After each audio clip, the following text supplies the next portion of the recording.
folk clothing, and it says women's dress codes. So the light blue says no pressure to veil or not wear a veil.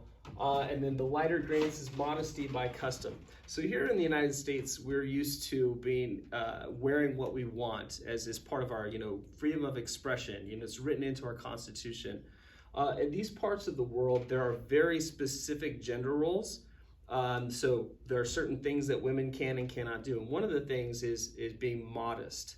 So the way a woman dresses is seen as, is a very important thing. So you can see here in Sudan, in Saudi Arabia, and Iran, it says dress code enforced with violence or legal prosecution. So if a woman goes outside in certain areas in these countries without her hijab on or head covering, okay, she could be, she could be met with violence. She could be beaten publicly. She'd be whipped publicly or beheaded, okay? Or maybe she could be thrown in jail, right? Now, you kids who went to Vinewood School, you thought that just having a dress code was bad, okay? Can you imagine if, Principal Tanaka publicly whipped you when you didn't wear the right color on that day? It'd be pretty bad, okay? Now, it's kind of a controversial issue because you can understand, if someone was very Western, dressed in a very Western style, particularly a woman, and was going into these countries, maybe showing a lot of skin, how that might be sort of an offense to, folks who saw women's roles as being very specific. But it also goes back the other way. So if you're wearing very traditional clothes in a very Western country, that can also be an issue. I think it was a couple years back now that on the beaches in France, there were a lot of Muslim women who wanted to go to the beach, and they were wearing these things called burkinis, okay? And so they would be mostly covered. And the people in France they're up in an uproar about that. They're like, how can this be? It's a symbol of oppression. Women should be liberated, okay? And a lot of women wearing the burkinis were like, you can't take this away from us. This is part of our belief system. This is part of our culture.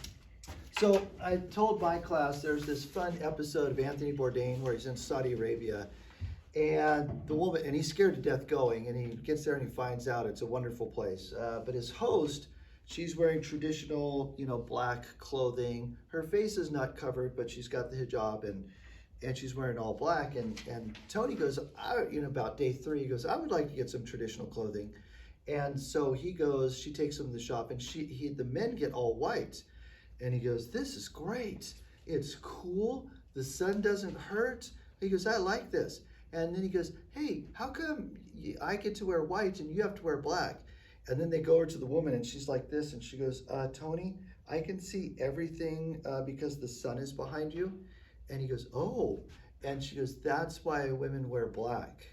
All right. And he goes, okay, well, that makes sense. So sometimes, we see things and we may not understand, but there's a practical reason, all right, out of modesty. And there's this one part where they go to a restaurant and the women and families and, with children, they go to one side of the restaurant and single men go to the other. And Tony asked the woman, doesn't it bother you that you have to go to a separate side? And she goes, no, I like it. Single men are pigs. And he goes, okay, good point. So, a lot of times we may not understand or agree with something, but if you go back, there's some kind of tradition in their religion and their customs of why they do that. And then popular clothing, you guys see all the popular trends. Someone of my generation doesn't understand how you can pay $250 for a pair of jeans with holes in them. All right, but that's just, I'm sure you couldn't understand why we wore Levi's with button-up flies. We thought that was so cool. Can I say something real quick? Yeah. We talked about in our class how pop clothing reflects occupation and income. So we said, in the United States, someone dressed like a lawyer on the West Coast will look a lot like someone dressed like a lawyer on the East Coast. Okay, so it doesn't matter necessarily where you're from. And when it comes to pop clothing, it's more about your occupation, how much money you make. All right, next slide here. Okay, so here you can see it's like the Dutch have, wooden shoes. Oh, that's so cute. Well, there was a time, when they built the polders and they were reclaiming that land, the ground was soggy. If you wore leather shoes, they became ruined. That's why they wore wooden clogs, but they like them so much they've kept it as part of their folk culture. Here you can see, even though Southwest Asia and African countries are becoming modernized with, grocery stores, and this looks like some kind of, Target store, you can see this woman is in a stricter Muslim community, and she is wearing, full covering. When we get to the religion part, we'll show a map where you can see, they're in Iran and the women are Muslim and they just have a hijab, but they've got the Levi's with the iPhone, in the back pocket. Whereas you go over to another country and it may be more strict. Just think about different Christian religions, or even varieties of the Baptist church in the United States. Some won't allow makeup or jeans, and others, it's okay. Muslims go through the same thing too. All right, here you can see some Orthodox Jewish school children dressed in the traditional way. And in the Jewish community, they've got interesting things going on. There's a new Orthodox community in Los Angeles, and a lot of the more, what you'd call people, I don't know, modern or... Traditional? No, they're not traditional. They're just, like Jewish families we have that look like you and I. They're like, oh, the Orthodox people are here. And I go, does that bother you? Yeah, they judge us. And, she said it in a joking way, but all of our religions, we all have different things going on in them, okay? All right, let's see. We're going to talk about what we grow. Obviously we're in a fertile valley. We can do things here that we can't do elsewhere. We'll talk a lot about that in ag. But food taboos. In the Muslim world, or even in the Jewish world, if you go back to Old Testament, outlaw pork. The elders outlawed pork. One, because, I always thought it was just trichinosis. They didn't know how to cook it. And then somebody pointed out to me, no, pigs tear up gardens. They tear up everything. And if you've got limited water and you're growing a garden, and then all of a sudden the pigs come through and wipe it out, that's bad. So the elders just outlawed it. If you go to the equatorial regions of the world, insects are a big part of their diet. The insects are huge. All right, you put some seasoning on them, that's instant protein. Whereas we see it more as ick, because we don't have insects like the equatorial regions do, okay? So, different people will have food taboos, and there's usually a practical reason. Ooh, my elbow did that. All right, this is fun. This is Istanbul, and you can see that they're really into vegetable gardens, and there's the practicality. They'll put vegetable gardens on rooftops. Any square, postage size bit of land, they're going to put a garden on it. Because they want to get fresh fruits and vegetables in a city of 20 million people. But the other reason is looking back to their childhood or even their grandparents' childhood. It's going out and gardening with your grandparents, and they tell you stories. So that you go from something that's very practical, but also very traditional, and you have these ties to the past. All right? And I'm not going to steal Mr. Hillstrom's thunder because the next few slides are on the Coke-Pepsi wars, okay? I get to talk about pop food preferences. So here we're looking at Coke versus Pepsi, and we took a poll in class. Worldwide, it's about 50% Coke and 25% Pepsi, and then 25% who cares? Okay, so it looks like, all right, over here, the blue areas are Pepsi, okay? So the Canadians, they like Pepsi because Pepsi, when they advertise, there's a lot of French nods to the French, a lot of nods to French culture, and they gave a lot of money to a Coliseum in Quebec, okay? Over here, you can see Russia is Team Coke, okay? So they're Team Coke because the old regime underneath the USSR were Pepsi drinkers. Okay? So when the USSR, when the Soviet Union broke up, Pepsi was seen as a drink of the old regime, the Stalinist oppressive people, whereas Coke was like, oh, freedom, liberty, and drinking Coke isn't really going to give you freedom or liberty, but that's how Coke advertised itself to the Russians. Where are we here? In the Middle East. So in Israel, they're primarily Coke drinkers.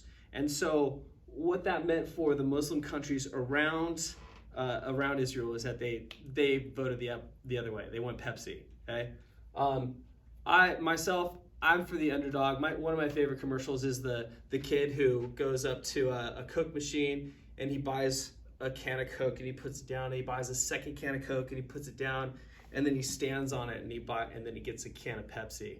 Okay, all right, you're up. Yep. Okay. We're going fast. Oh, we're going fast. Oh, yeah. Okay.